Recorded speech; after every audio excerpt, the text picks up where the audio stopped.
Algunas escenas de este programa se han grabado nuevamente.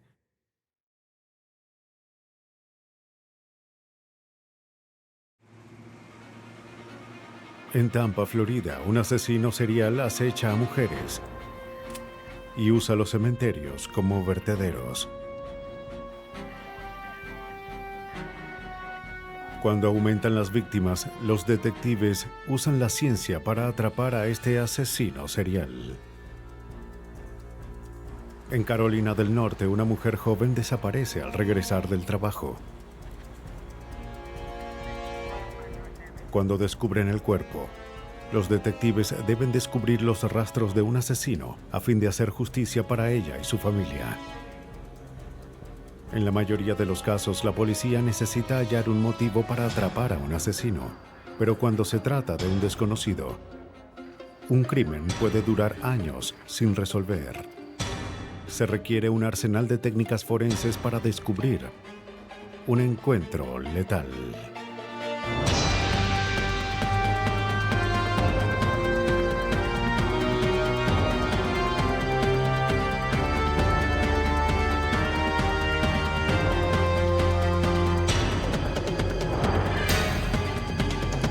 Los nuevos detectives, casos estudiados por la ciencia forense. Encuentro letal. En este episodio se han cambiado algunos nombres. Tampa, Florida, 10 de octubre de 1996. 10-4, 10-51, El detective entendido. Robert Parrish recibe Estaré una allí en 2 terrible minutos llamada. aproximadamente. Un corredor había descubierto el cuerpo de una joven negra en el cementerio Centro Español. Los investigadores acuden a la escena.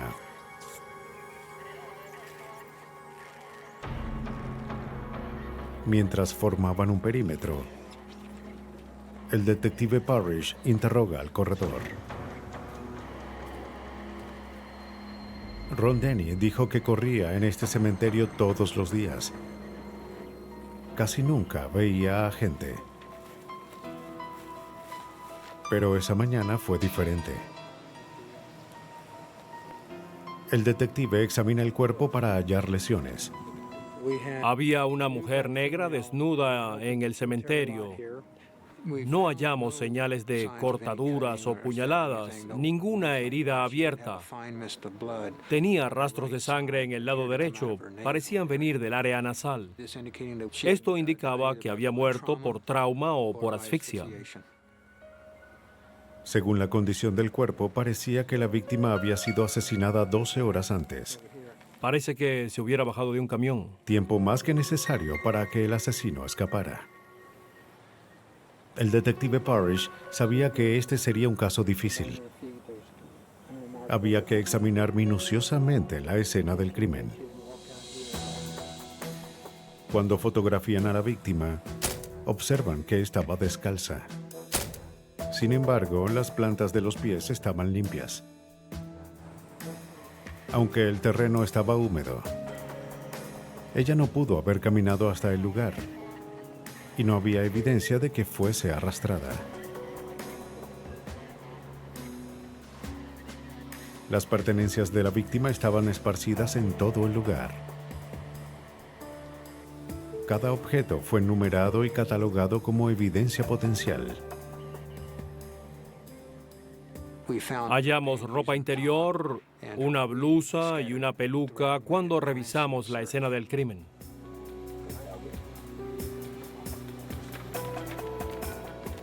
El equipo forense halla un par de zapatos de mujer.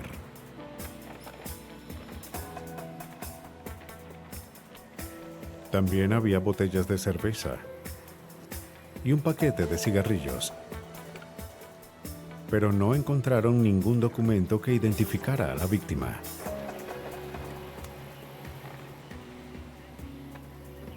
Cerca del cuerpo hallan marcas recientes de neumáticos. El detective sospechaba que la víctima había sido asesinada en otro lugar y dejada en el cementerio.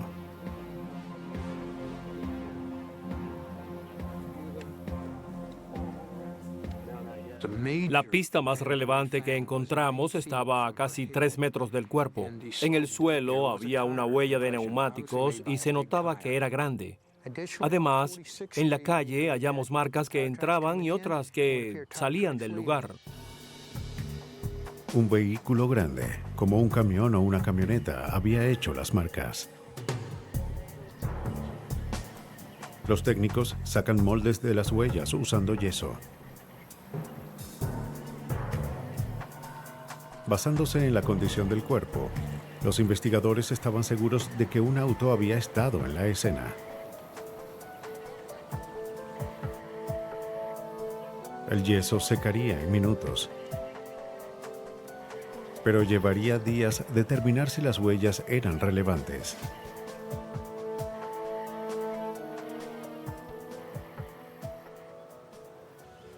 Después de revisar la escena, los oficiales van al vecindario, esperando que alguien hubiese visto u oído algo la noche anterior. ¿Cuándo fue la última vez que habló con ella? No estoy Nadie dice segura, no nada. tengo idea. ¿Está segura? En la autopsia, el forense observa una petequia, una hemorragia en los ojos de la víctima. Esto, además de unas heridas halladas en el cuello y la garganta, indicaban que la víctima había muerto asfixiada.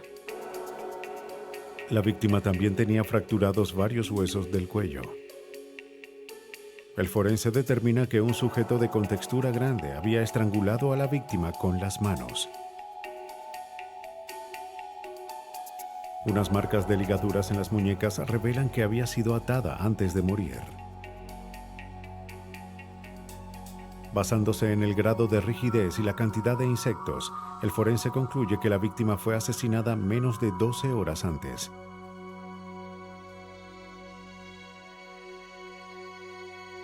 Se recogen muestras de cabello de la víctima. En caso de que encontraran a un sospechoso, buscarían hebras del cabello en su vehículo.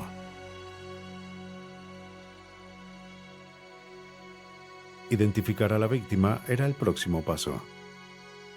Se toman huellas dactilares que se comparan con la base de datos de Tampa.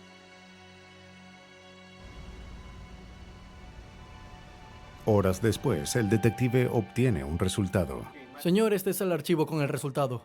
Gracias. La víctima era Tamara Jones, de 34 años. Luego de identificarla, localicé a su madre y le di las noticias. Luego obtuve toda la información, todos los datos que podía sobre sus hábitos, con quién salía o novios estables que pudo haber tenido. El detective Parrish pudo obtener información gracias a la madre de Tamara. Era una chica extrovertida, prometedora, hasta que la trampa de la cocaína la redujo a un estado de dolorosa adicción. Para pagar su vicio, Tamara se vuelve prostituta. Había 4 bares al oeste de Tampa que ella solía visitar y como investigador tuve que ir a los bares a ver quién la conocía, quién salía con ella, es decir, hacer un buen trabajo de campo. Noté que todos hablaban muy bien de ella. Todos a los que interrogué dijeron que era una buena chica y muy buena persona. Pero vivir en las calles puso a Tamara en contacto con algunos sujetos indeseables. La policía no podía identificar a un sospechoso en el homicidio de Tamara. El detective llega a un callejón sin salida. Procede a buscar pistas en otros casos de homicidios sin resolver. No solo en Tampa, sino en el condado de Hillsborough y ciudades aledañas. Le toma 2 semanas a revisar los archivos de 2 años de homicidios a fin de hallar respuestas. Al final, el detective Parrish se sorprende por sus hallazgos. Había detectives que trabajaban en otros casos de homicidio con víctimas similares. Eran otras mujeres negras. Eran conocidas como prostitutas y habían sido halladas en algún cementerio. Estaban desnudas, fueron estranguladas y tenían marcas de ataduras en las muñecas. Eso era lo que nos indicaba que habían sido atadas en algún lugar o con algún objeto.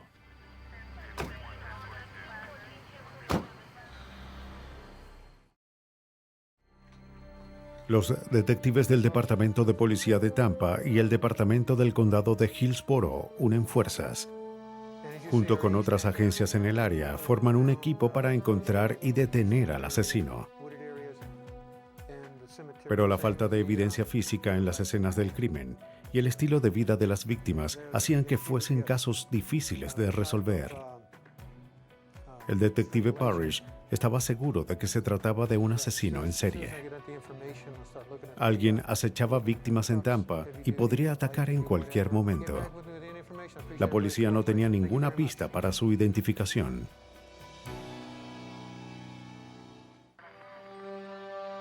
Las autoridades en Tampa, Florida, estaban convencidas de que era un asesino serial.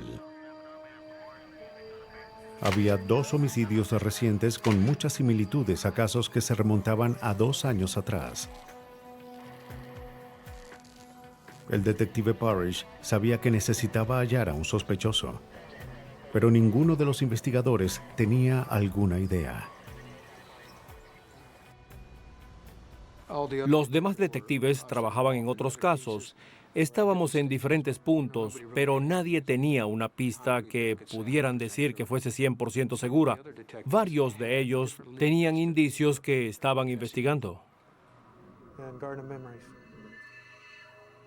Las noticias sobre la última víctima llaman la atención de un testigo potencial.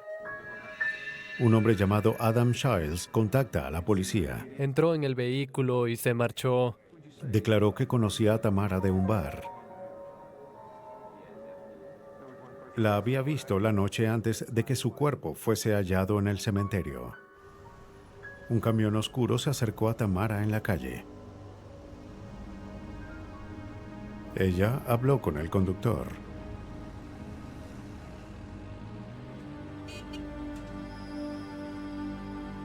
Childs había visto el vehículo en la zona, pero no sabía de quién era. Para los investigadores era un buen indicio. Revisan una vez más los archivos. 8 meses antes, una prostituta afirmó que un cliente trató de matarla en un camión oscuro. La mujer tenía miedo de presentar cargos, pero aceptó hablar con la policía sobre el incidente. ¿Puedes decirme qué fue lo que ocurrió dentro del camión?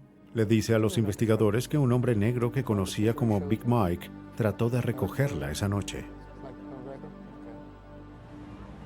Estaban hablando sobre acordar un precio para el sexo y luego la agarró por la garganta y empezó a asfixiarla.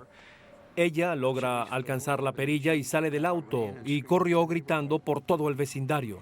La policía acude a la escena, pero él ya había huido. Ella da la descripción de Big Mike y del camión que condujo, Si lo encontramos, podemos arrestarlo. pero se niega a presentar cargos y a testificar en su contra. ¿Usó ambas manos o una sola? Los investigadores revisan sus archivos. Big Mike era el sobrenombre de un sujeto llamado Michael Tyrone Crump. La policía va a la residencia de Crump. El sospechoso no estaba en casa, pero había un camión que coincidía con la descripción de los testigos estacionado en la entrada. Un oficial toma fotografías del vehículo. El detective Parrish le pide a Adam Shiles que regrese a la estación. Recopilé varias fotos. Le mostré 6 fotos diferentes de camiones distintos, incluyendo el de este sujeto que teníamos como sospechoso. Y el testigo eligió su camión de inmediato. La policía de Tampa cree que Michael Tyrone Crump cometió al menos 2 crímenes, pero no tenían evidencia suficiente para arrestarlo.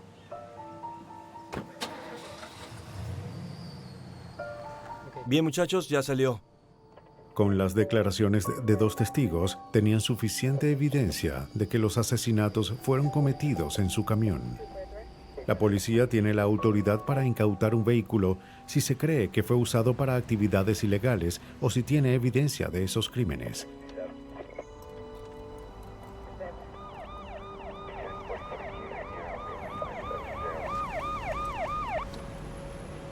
El detective Parrish quería que se incautara el vehículo en un lugar público, cuando estuviese en una vía transitada.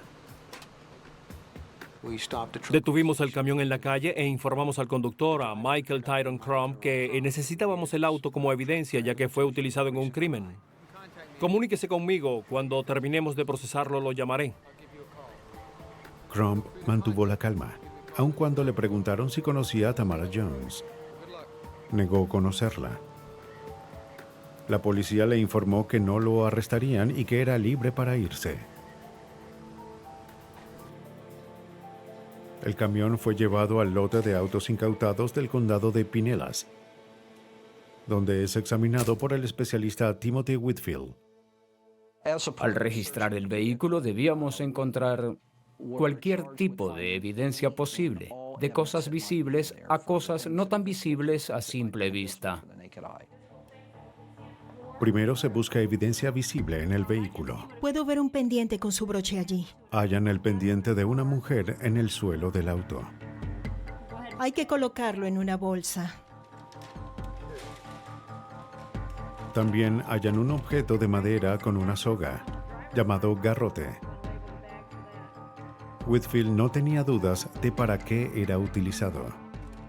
Pudo ser usado para atar las manos o los pies de las víctimas, lo que, por supuesto, era inusual. No es algo que todos tuviesen en su auto, así que cabe preguntar, ¿para qué lo necesita? Si no es un dispositivo de restricción, ¿para qué lo tiene? Debajo de la estera del auto, los investigadores hallan otra pista. La licencia de conducir de Janet King, una de las víctimas asesinadas antes de Tamara Jones. Su cuerpo también fue encontrado en un cementerio.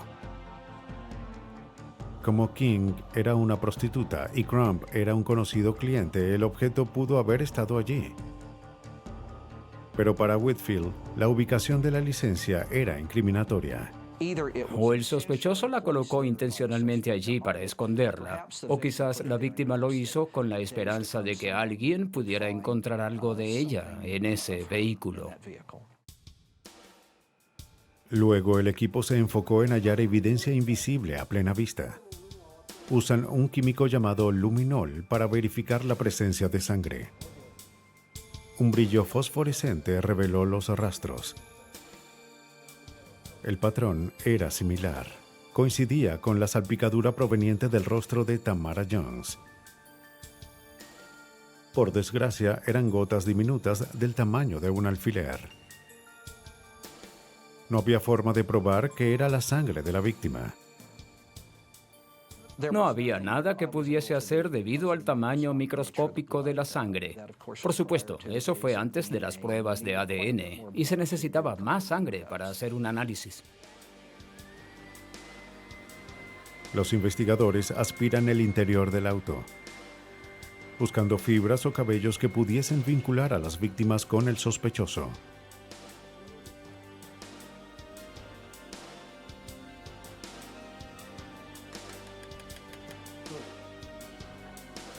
Un hallazgo interesante fue un cuchillo de hoja larga, oculto detrás del asiento delantero del auto. Esto se parece mucho a un machete, es de gran tamaño, con una buena superficie.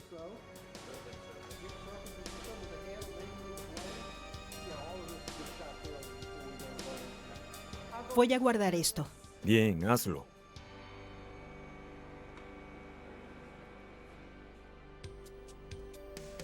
En el laboratorio, los forenses determinan que la cuerda del garrote era del mismo diámetro que las marcas por ataduras halladas en las muñecas de las víctimas. Una de las pruebas más importantes quizás hallada fue una hebra larga de cabello, que no podía ser del sospechoso.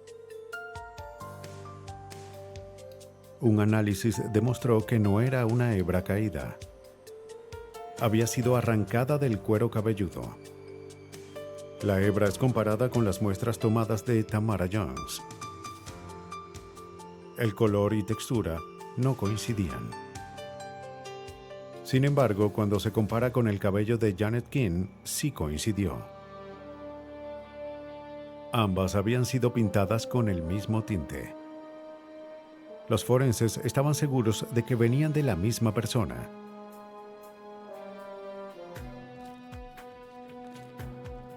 Aunque la evidencia hallada era convincente, lo único que probaba era que Janet King había estado dentro del vehículo. Ahora había que vincular a Michael Tyrone Crump con los asesinatos. El tiempo se agotaba. Si no hallaban evidencia sólida, Crump seguiría libre y más mujeres serían asesinadas.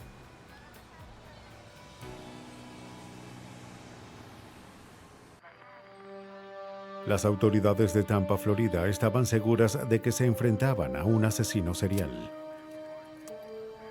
2 homicidios recientes tenían similitudes sorprendentes a una serie de crímenes cometidos más de 2 años antes. El detective Robert Parrish debía vincular el asesinato de Tamara Jones con el auto del sospechoso Michael Crump. Su mejor pista eran las marcas dejadas en la escena. Envió los moldes tomados en la escena del crimen junto con los neumáticos al Departamento de Policía de Florida. Allí, el analista Oral Woods observa las marcas a fin de ver si el camión de Crump hizo las huellas halladas cerca del cuerpo de Tamara Jones. Woods estaba sorprendido ya que el auto de Crump tenía 3 tipos diferentes de llantas. Las 2 delanteras tenían diseños parecidos, mientras que las de la parte trasera eran diferentes. 2 de los diseños de los neumáticos de Crump coincidían con los moldes tomados en la escena del crimen. Le dije al detective Parrish que estábamos muy cerca, que la evidencia podría ser útil, ya que no solo los moldes tenían características generales, sino también características individuales. Las características generales como el tamaño y el diseño de la llanta podían indicar un fabricante en específico. Al comparar las fotografías, Woods determina que las marcas de neumáticos en la escena tenían las mismas características generales que los del auto de Crump. Luego buscó las características individuales de los neumáticos, como incisiones, desgaste o piedras incrustadas que puedan convertir el diseño de una llanta en algo tan único como una huella dactilar. El analista halló lo que necesitaba. Había una parte del neumático que tenía cortes e incisiones, que también encontré en el molde de yeso hecho en la escena. Y fui más allá. Entonces hice un molde de esa área y observé las mismas características individuales. Woods confirmó que las marcas de neumático halladas en la escena provenían de una rueda trasera del auto. El 7 de febrero, Michael Crump fue al Departamento de Policía de Tampa para buscar su auto. Pero primero el detective Parrish tenía unas preguntas importantes que hacerle, como el por qué había aparecido muerta una mujer con la que estuvo el día anterior, y por qué las huellas de neumáticos de su auto fueron halladas cerca del cuerpo. Una vez más, Crump negó conocer a Tamara Jones. Afirmó que había trabajado en el lugar y que tomó un atajo por el cementerio esa noche. Le mostraré algo que encontramos en su camión. ¿Lo ve?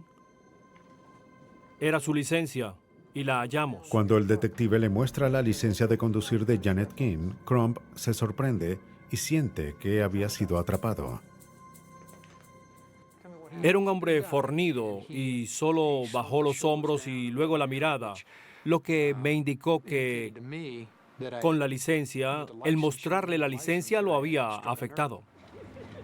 Crump admite haber recogido a Tamara Jones esa noche. Afirma que discutieron y que Tamara trató de apuñalarlo. Confiesa haberla estrangulado, pero jura que fue en defensa propia. Para el detective, la versión de Crump no explicaba por qué usó el garrote y dejó marcas de ataduras en las muñecas de la víctima. La evidencia apuntaba a un modus operandi que Crump había usado antes. Analizamos los neumáticos. Los detectives pasan a interrogar a Crump sobre el asesinato de Janet King. Él admite haberla recogido una vez, pero afirma que ella se marchó minutos después. Declara no saber nada sobre las otras 7 víctimas. Los oficiales no le creen. Todo indicaba que como las otras mujeres murieron de forma similar, él estuvo involucrado en lo sucedido.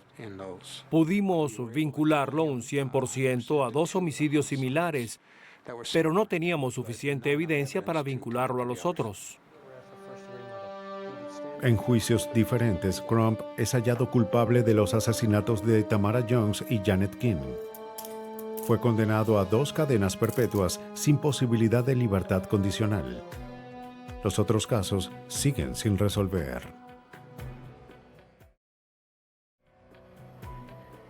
Michael Tyrone Crump atacaba a mujeres que elegía al azar en las calles. Pero en Carolina del Norte, un inocente encuentro con un extraño termina en violencia y muerte.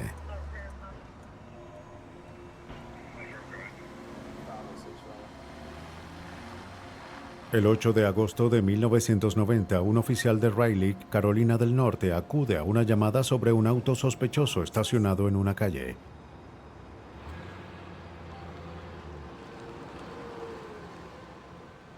El oficial pide los datos del auto. Mary Young Young 1971. El auto estaba registrado a nombre de Katie Viloria, de 24 años, quien trabajaba en un hospital cercano. Su esposo había denunciado su desaparición la noche anterior. El oficial hace un terrible hallazgo. Dentro del auto estaba el cuerpo desnudo sin vida de una joven. La policía acordona el área y los investigadores forenses acuden a la escena. El detective John Beasley examina el auto. Por lo que pude ver, había señales de lucha en el auto, ya que sus zapatos estaban en la parte delantera, mientras que su cuerpo en la parte de atrás. Había unas pantimedias alrededor de su cuello. No estaban apretadas ni atadas en la garganta. Era obvio que había sido estrangulada. No se halló ni la ropa ni el bolso de la víctima. También habían evidencias de abuso sexual. Los investigadores buscan indicios en el exterior del auto. ¿Ves el lodo en la alfombra? Sí, ya lo vi. Se llama a un equipo canino.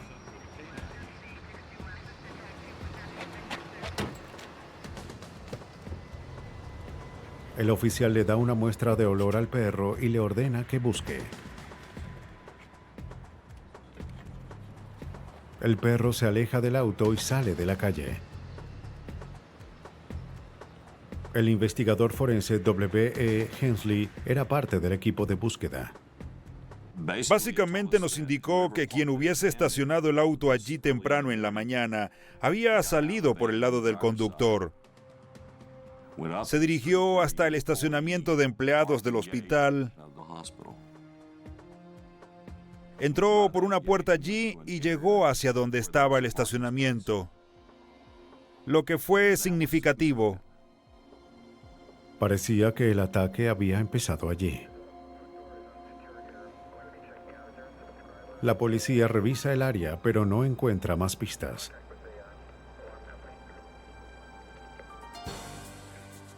Se envía el auto al lote de vehículos de la policía y se realiza la autopsia del cuerpo. Sentí que al mover el auto trasladaríamos la escena del crimen con el cuerpo. Así que lo movimos a un lugar donde pudiéramos examinarla apropiadamente. Hensley no quería pasar por alto ningún cabello o fibra al abrir el auto en condiciones que no fuesen las ideales. Cada escena del crimen cuenta una historia. ¿Qué momento era? Las condiciones ambientales, la víctima y los rastros que pudo haber dejado el sospechoso. Cuando examinamos el auto, creíamos que rastros como cabellos, fibras o elementos similares serían de mucha importancia para el caso. Pero no podíamos descartar la posibilidad de hallar huellas u otro tipo de impresiones. Buscaron huellas, pero solo hallaron manchas sin importancia.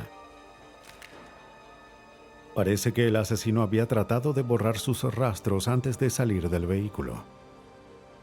Quien hubiese entrado en el auto había dejado evidencias y trató de borrarlas al salir. Así que buscamos cualquier rastro que concordara con esa teoría. En el asiento delantero hallan un par de zapatos de mujer. Los zapatos tenían raspones en la punta y los talones.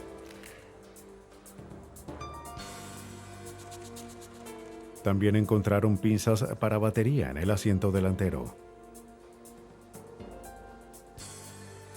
Las pinzas indicaban que la víctima quizás estaba ayudando a alguien con un problema en su auto, probablemente en el estacionamiento. En la alfombra del asiento del conductor observan huellas de lodo. Había una huella en la alfombra de lo que parecía un zapato deportivo. Creíamos que era un indicio importante. Pero había que analizar la alfombra con extremo cuidado. Lo que nos preocupaba es que esas alfombras son flexibles y si las flexionábamos o movíamos demasiado, distorsionaríamos la huella del zapato. No podíamos dañar la alfombra, así que la mantuvimos perfectamente plana, colocándola en una caja que sellamos para poder mover el objeto sin modificar la evidencia.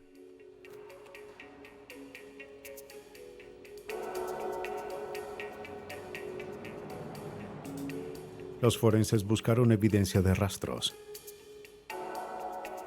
como cabellos o fibras que serían guardados y examinados.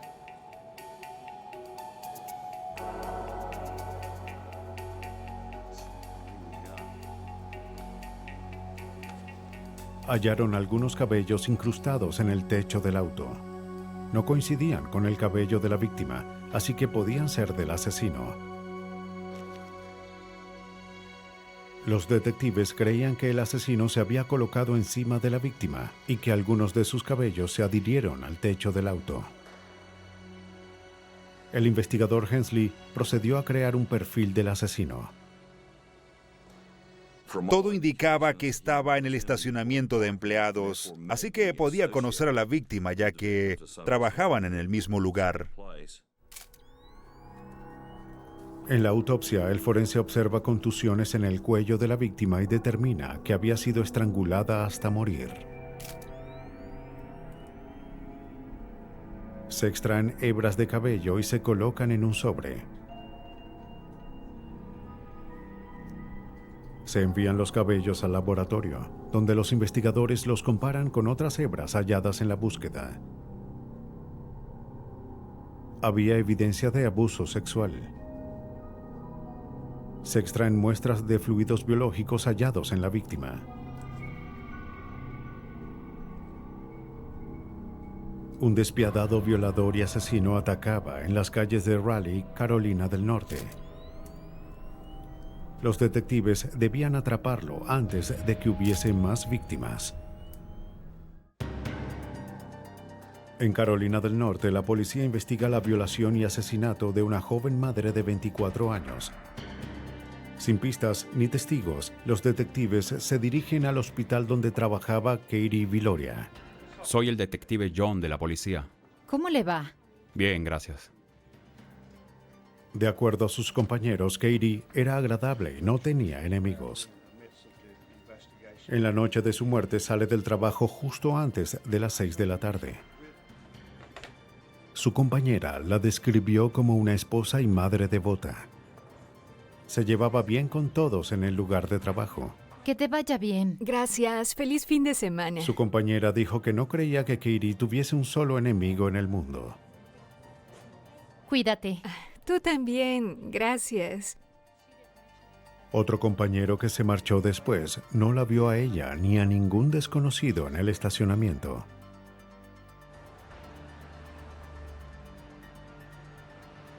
Sin testigos, los investigadores tendrían que adoptar otra táctica. Como el bolso de Katie no estaba en su auto, el asesino pudo haber robado sus tarjetas de crédito.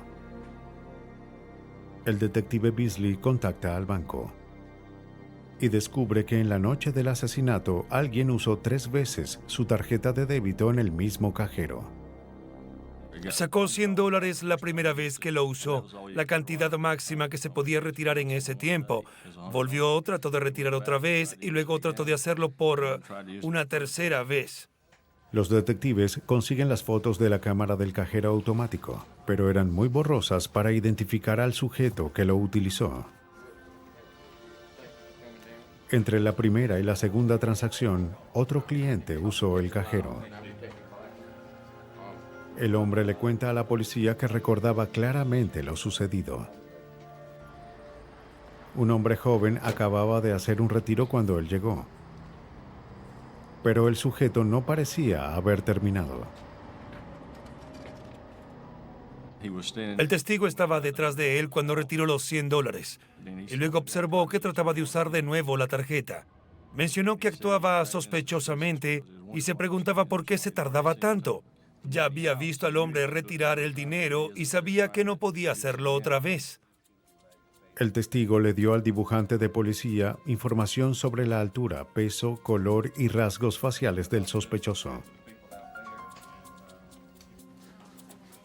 Con una descripción más detallada, los investigadores van al hospital. ¿Será que puede observar este dibujo? ¿Conoce a este hombre? Alguien reconoce al sujeto. El dibujo se parecía a un hombre que trabajaba en la lavandería del hospital. Sí, creo que trabaja en la lavandería. De hecho, me gustaría que viese este dibujo que tengo aquí. La supervisora de la lavandería confirma que el dibujo se parecía a Michael Sexton, de 23 años. Su ficha de horario indicaba que trabajó el día del asesinato de Katie, pero desapareció esa tarde. Según la supervisora, regresó como a las 6:30. Estuvo desaparecido por 2 horas y de pronto aparece corriendo en el hospital. Dice que debe irse, que su auto tenía problemas, firma y no se presenta ni el jueves ni el viernes. Para los detectives, Michael Sexton actuaba como alguien que tenía algo que esconder, pero no tenían pruebas que lo vincularan a la violación o asesinato de Katie. Los detectives se dirigen a la vivienda que Sexton compartía con su novia, quien les dio permiso de registrarla.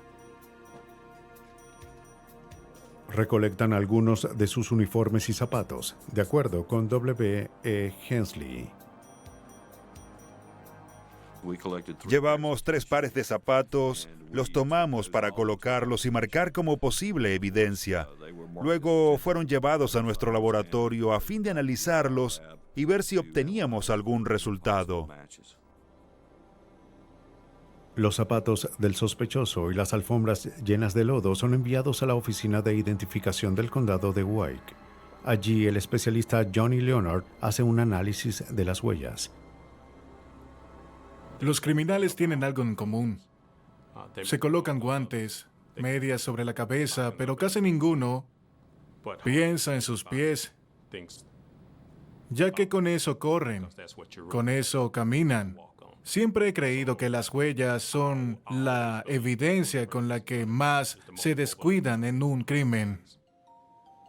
Leonard analiza las huellas, primero en búsqueda de características generales como el patrón de diseño.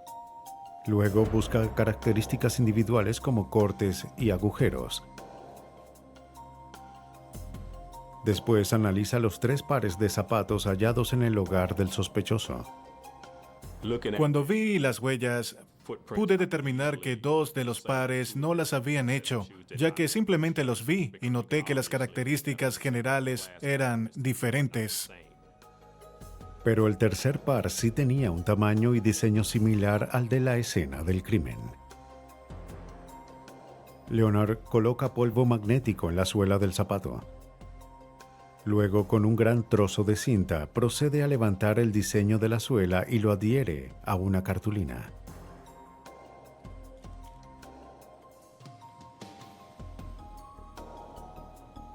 La cartulina es colocada en una gran cámara donde es fotografiada y se transfiere a una diapositiva. Una vez hecho esto, colocan la diapositiva sobre la fotografía a fin de compararlas. Pero eso lleva tiempo. Aún debían encontrar a Sexton, quien no había sido visto en días.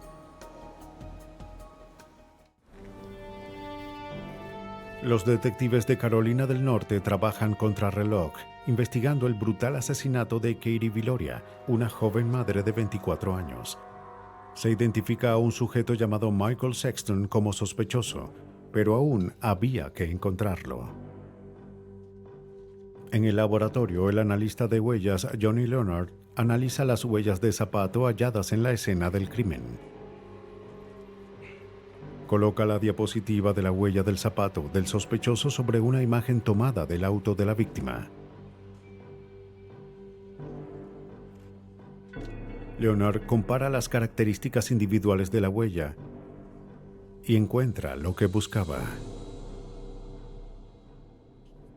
Había un pequeño corte en el arco del diseño de las huellas que también estaban presentes en los zapatos. Sin lugar a dudas, supimos que las huellas fueron hechas por esos zapatos. Los investigadores tenían evidencias que vinculaban al sospechoso con el vehículo, pero aún no tenían pruebas que lo vincularan con la víctima. Aunque en una escena del crimen se suelen obtener huellas de objetos planos, aún se pueden hallar pistas en superficies irregulares.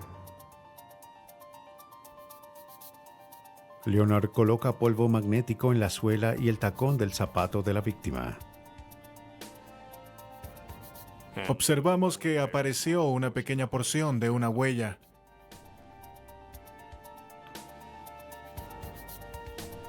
Coloca la huella parcial en una cartulina y la compara con la impresión de la huella del zapato del sospechoso. La huella parcial encontrada en el zapato coincidía con una parte de la huella del sospechoso.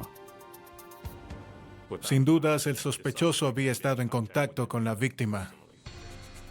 La policía se dirige a la vivienda que Sexton compartía con su novia, según el detective Beasley.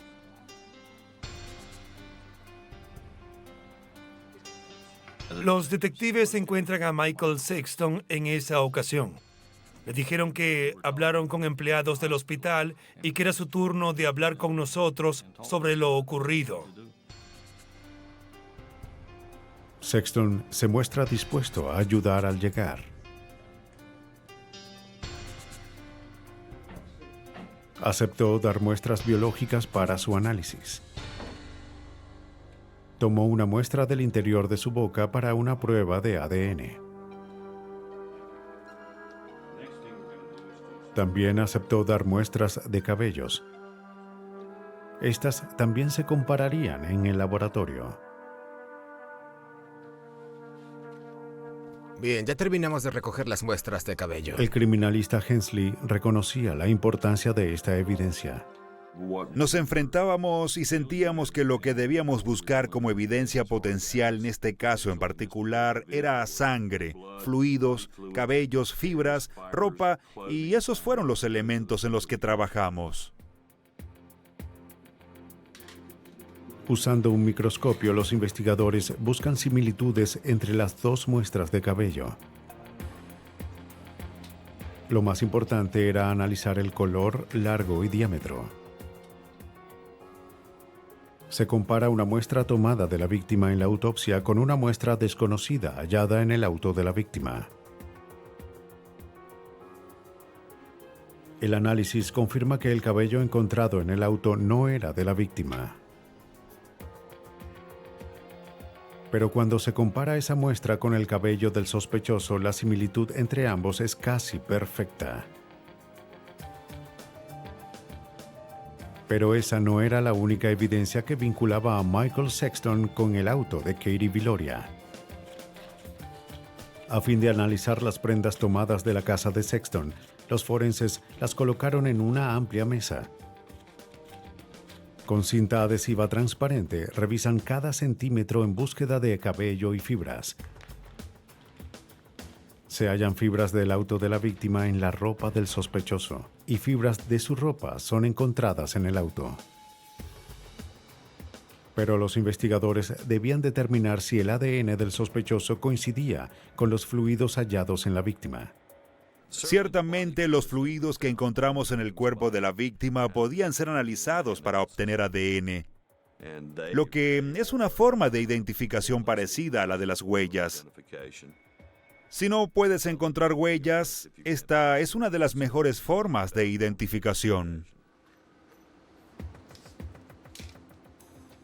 A fin de analizar el ADN del sospechoso, los científicos usan un proceso llamado electroforesis, que separa ciertas enzimas de cada muestra. Hay enzimas que varían de persona a persona. En la electroforesis se usa una corriente eléctrica para separar las enzimas. La muestra se coloca en un gel y se aplica corriente para que las enzimas se muevan a través del gel. Cada enzima se mueve a una distancia distinta, creando un patrón de bandas. Si dos muestras sanguíneas tienen el mismo patrón, es probable que provengan de la misma fuente. En este caso, fue así.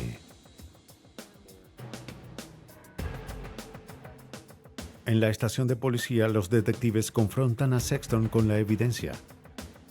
Él niega todo. Mientras avanzaba el interrogatorio, él seguía incriminándose cada vez más e incluso negó conocerla. Creo que trataba de buscar una salida, algo que hiciera que lo viéramos con otros ojos. Sexton le cuenta a la policía que tenía problemas con su auto. Afirmó que la víctima ofreció llevarlo donde su primo para conseguir unas pinzas. Y dijo que cuando llegaron allí, ella aceptó tener sexo con él y cuando fueron atrás del auto cambió de opinión.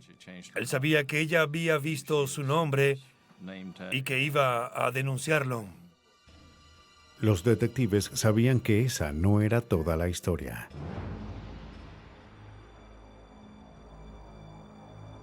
Creían que Sexton usó su auto como carnada.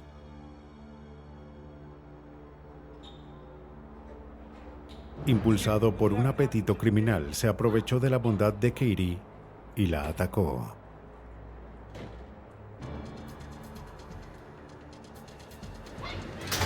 El estado de Carolina del Norte halló culpable a Michael Sexton de asesinato y violación. Fue condenado a muerte y ejecutado en noviembre del 2001. Cuando un asesino es un desconocido para la víctima, para los investigadores es como andar en la oscuridad. Pero para quienes están dispuestos a hacer justicia, ninguna evidencia es insignificante. Hoy la ciencia forense puede resolver un asesinato y traer a la luz evidencias de un encuentro letal.